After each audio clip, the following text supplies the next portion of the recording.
नमस्कार दोस्तों, आप देख रहे हैं बोल समाचार। मैं राजू गुरु इस वक्त मौजूद हूँ लक्ष्मण जंगम जी के कार्यालय में। उनसे मिलने की वजह ऐसी रही कि उन्होंने बहुत ही जल्दी भाजपा का दामन थामा है। नगर सेवक रहे हैं, सभापति रहे हैं, एक कर्मठ कार्यकर्ता के रूप में उनका नाम रहा है शहर में। कांग्रेस की तरफ से नगर सेवक रहे, कांग्रेस के नेता की हिटलरशाही कहें या जो भी, उसे जब उन पर बर्दाश्त नहीं हुई तो उन्होंने छोड़ के शिवसेना का दामन थामा। शिवसेना के बाद उन्होंने भाजपा के नगर सेवक के तौर पे रहे नरेंद्र मेहता, बाद में महापौर, उसके बाद आज दूसरी बार बने विधायक। और शहर को एक कार्य की और गतिशील देने के विचारधारा नरेंद्र मेहता की जो है, उसको ध्यान में रखते हुए लक्ष्मण जंगम जी ने भाजपा का दामन थामा है। आइए जानते हैं क्या वो कहना चाहते हैं।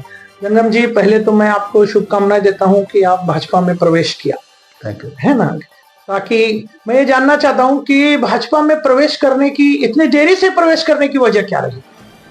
ऐसा है कि आपने बताया कि पहला मैं कांग्रेस में था, बराबर है ना। तो कांग्रेस में मैं नगर सेवक रहा, ब्लॉक का प्रेसिडेंट रहा, विरोधी पक्ष नेता रहा।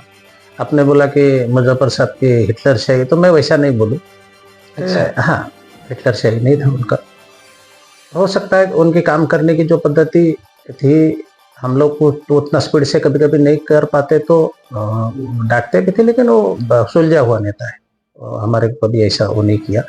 परिस्थिति ऐसी रही कि वो इलेक्शन लड़ने वाले नहीं थे विधानसभा, और मैं इस विधानसभा क्षेत्र में था। 2014 की अगर आप बात करो तो हर कोई अपने अपने क्षेत्र में ज़्यादा इंटरेस्ट ले रहे थे, बराबर है।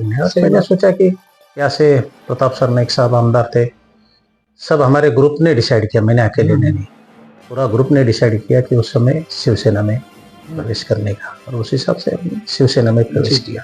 शिवसेना में हमने 10 से 11 साल, 2014 के इलेक्शन से 3-4 महीने पहले हमने शायद प्रवेश किया था, बराबर। उसके बाद लगातार काम करते रहे पार्टी में। उप शहर प्रमुख रहा, मैं शहर प्रमुख रहा, उप जिला प्रमुख रहा। बीच के टाइम पे जो आज से 2.5-3 साल पहले पार्टी में भारी फूट हो गई। शिंदे साहब और कई आमदार अलग गुट बना के सरकार में चले गए, और उद्धव साहब रिजाइन करके ये सत्ता से बाहर। हमने उद्धव साहब के साथ में रहा, खासदार राजन विचारे साहब के साथ में रहा, और मेरा न तो कांग्रेस के नेता पे कभी आरोप रहा, न शिवसेना के नेता पे। यहाँ का जो माहौल है राजू भाई, एकाएक कोई भी चीज़ हम कहीं पर काम करते हैं ना, तो हमारा कुछ वहाँ एक रिलेशन बना होता है, और रिलेशन को एकाएक छोड़ के आदमी कोई भी वो नहीं करता, उसको सोच समझ के वो करना पड़ता। परिस्थिति आज ऐसी है, आज मैं जो भाजपा में आया तो यहाँ के जो लोकल के हमारे जो वोटर है, जो डिसाइड करते हैं कि किसको किधर भेजने का, क्या करने का, तो जब हम समाज में काम करते हैं और समाज के काफी लोग, हर समाज के लोग, उत्तर भारतीय हो, हमारे गुजराती भाई हो, राजस्थान के लोग हो, काफी लोगों ने मुझे आज नहीं पिछले 10 साल से बोल रहे थे कि आप भाजपा ज्वाइन करो।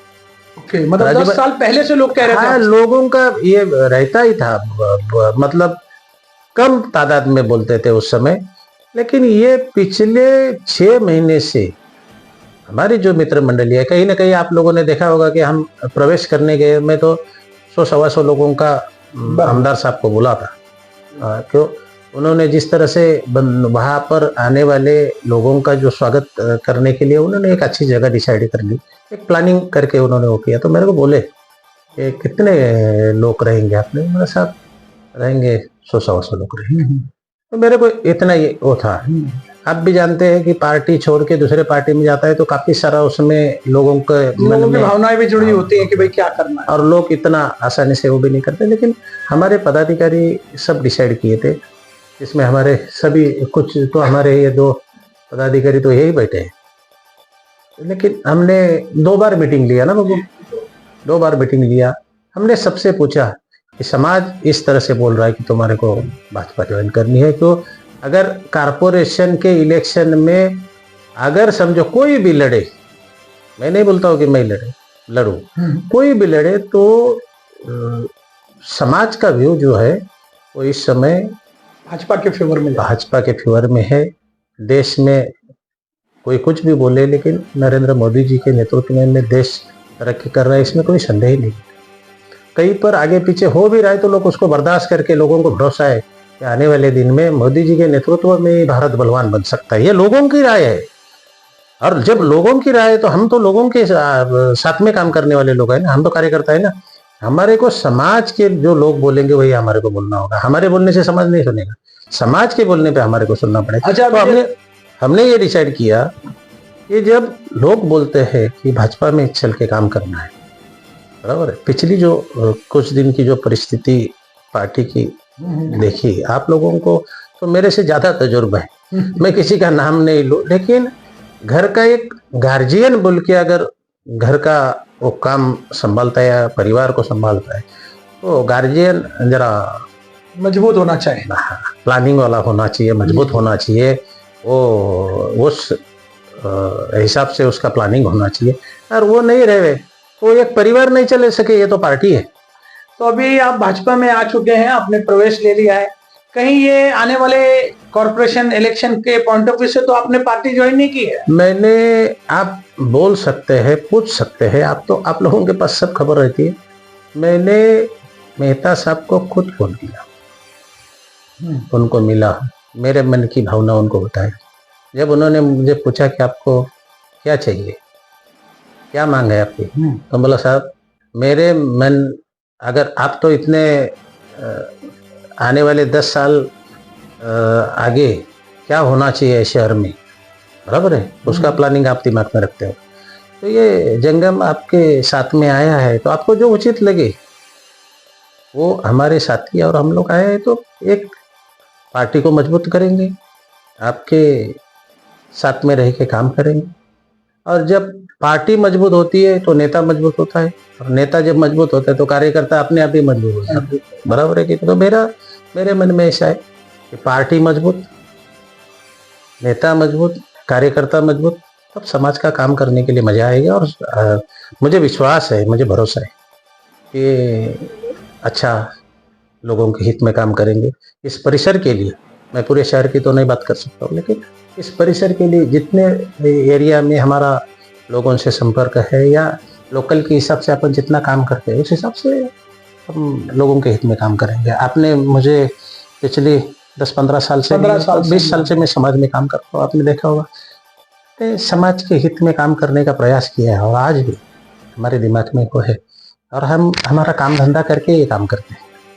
तो क्या नरेंद्र मेहता ने आपसे आश्वासन दिया कि भाई आपको हम कॉर्पोरेशन का टिकट देके कॉर्पोरेटर बना के यहाँ से? हमने उनको ऐसा बोला ही नहीं, तो आश्वासन की बात ही कहा आती है, तो उनको जो उचित लगे, मतलब आपने बॉल उनके पाले में डाल दिया? हाँ, मैंने बोल दिया, अगर कल उठ के आपको लगा कि इस कार्यकर्ता को हमारे को इलेक्शन लड़ाना है तो आप लड़ा सकते हो, आपकी इच्छा के अनुसार आप निर्णय ले सकते हो, आप हमारे नेता हो। हमने मान लिया ना अभी आपको कि हम हमारे नेता हो, और हमने इसलिए माना ये कहीं ना कहीं आने वाले दिन में इस मीरा भाईंदर की रूपरेखा बदल देंगे, रूपरेखा बदलने की क्षमता रखने वाला नेता है। चलिए जंगम साहब, आपने बहुत अच्छा निर्णय लिया या गलत लिया तो आने वाला भविष्य ही बताएगा, लेकिन हमारे चैनल के माध्यम से आप अपने हमारे दर्शकों को, पाठकों को और आपके कार्यकर्ताओं को और इस शहर के नागरिकों को क्या संदेश देना चाहेंगे? देखिए, मैं लोगों को संदेश देने के लिए इतना बड़ा आदमी तो नहीं हूँ, लेकिन मैं ये ही बोलूँगा कि सब लोग, इस शहर के जो रहवासी हैं, सभी जाति धर्म के लोग, सब हाथ में हाथ डाल के भाईचारा बनाए रखे, और कोई भी पार्टी सत्ता पे रहे वो समाज के हित में काम करे। और हमारा मतलब खुद का कायम वो विचार रहा कि हमारे को किसी ने न्योता नहीं दिया था कि तुम आके समाज में पार्टी में काम करो या पार्टी का पदाधिकारी बनो या नगर सेवक की लड़ो, ऐसा किसी ने बोला तो नहीं था ना। हम तो हमारी इच्छा से आ गए ना। तो जब इच्छा से आए हैं कि हमको समाज में काम करना है तो अच्छा काम करेंगे। यदि हमारे लक्ष्मण जंगम साहब शहर की बारीकियों को समझने वाले, अपने क्षेत्र की समस्याओं को जानने वाले, महानगर पालिका का काफी अच्छा तजुर्बा इनको रहा है। इन्होंने हमारे हर सवाल का, खट्टे मीठे सवालों का जवाब भी बाकी से दिया। मैं इनको फिर से भाजपा में प्रवेश पे धन्यवाद दूंगा। आप इसी तरह आगे काम करते रहे हैं। अब तो भाजपा, मैं एक ही बात कहूँगा, मैं परसों के दिन प्रवेश किया, मेहता साहब ने हमारे को प्रवेश दिया, हमारा स्वागत किया। मेरे को जो वो बात बोलने के लिए बोला, मेरे आकलन के हिसाब से जो मेरे को बोलना था हमने बोल दिया। मुझे एक बात का बड़ा खुशी है कि भारतीय जनता पार्टी के जितने कार्यकर्ता पदाधिकारी मिले, सबने हमारे को गले लगाया ना, उसे मैं बहुत खुश हूँ। उन्होंने हर लेडी लोग भी बेचारी मिली ना, उन्होंने बोला जंगम जी आपका भाजपा परिवार में स्वागत है। मेरे को बहुत खुशी है। लोग ऐसे होने चाहिए कि कोई भी आपके नजदीक आया तो आप हंसते हंसते उसका स्वागत करना चाहिए, हंसते हंसते स्वागत करना चाहिए। देखिए जीवन में है ना, अगर हम इतना अगर मन में नहीं रख सकते किसी के लिए प्रेम, तो फिर कोई मतलब ही नहीं ना। समाज में काम करने वाला हर व्यक्ति को ऐसा समझना चाहिए, मैं समाज के लिए हूँ, मेरे से जो जितना ईश्वर ने मेरे को कुछ करने के काबिल बनाया समाज के लिए मैं करूंगा। मैं सोच के आया हूँ ना, मेरे को थोड़ी समाज बोला था कि तुम आ जाओ, किसी ने निमंत्रण थोड़ी दिया था, हम तो हमारे मर्जी से आए ना। तो समाज के हित में काम करेंगे। भाजपा का मेरे को सबसे प्लस पॉइंट, पदाधिकारी कार्यकर्ता मेरे को इतने फोन किए, मैं बहुत खुश हो गया। मेरे को ऐसा लगा कि परसों के दिन मैं प्रवेश किया, लेकिन इन लोगों का प्रेम जो है ना, मेरे को ऐसा लगा कि कई जन्मों का प्रेम उन्होंने मिला। जिन्होंने फोन किया इतने प्रेम से बोले, मैं बहुत खुश हो गया। राजू भाई सही में दिल से मैं मतलब जो भावना से मैं आया, हमारे जो बड़े बुजुर्ग, जो हमारे संगी साथी, जो हमारे परिसर के लोग, उन्होंने जो बोला कि आप भाजपा में चले जाइए, नहीं तो नया जगह पे जाने पे और जगह का मुझे अनुभव है कि बाकी कार्यकर्ता जब पार्टी में आता है तो पहला जूना वाला रहता है ना, उसकी तरफ ऐसा दिखता है कि उसके 7/12 पे इसका नाम लगने वाला है क्या, इस तरह से देखते हैं लोग। राजू भाई ये मैंने खुद देखा है, आपको तो तजुर्बा भी है, मेरे को मालूम है ना, मेरे को मालूम है। लेकिन ऐसा नहीं, जो पार्टी का, देखिए नेता तो अपनी जगह पे काम करते हैं, पार्टी का अगर नीचे वर्कर अगर सही है ना तो पार्टी सही है। और ये सभी जाति धर्म के लोगों को हाथ में हाथ डाल के गले लगा के एक दूसरे को चलना चाहिए, सुख दुख में एक साथ होना चाहिए, बराबर है। इस तरह से काम करे तो मजा आए। चलिए जंगम जी, जो आपकी सोच है, जो भाजपा ने आपको प्रेम दिया, वो इसी तरह अंत तक कायम रहे। तो आपने देखा जंगम जी की राय, कितनी बढ़िया बात उन्होंने इस शहर वासियों के लिए कही, भाजपा के लोगों के लिए कही। बहुत बढ़िया उन्होंने आकलन करके हमें समझाया। आपने हमारे इस एपिसोड को देखकर क्या राय दी, कमेंट करें, लाइक करें, शेयर करें।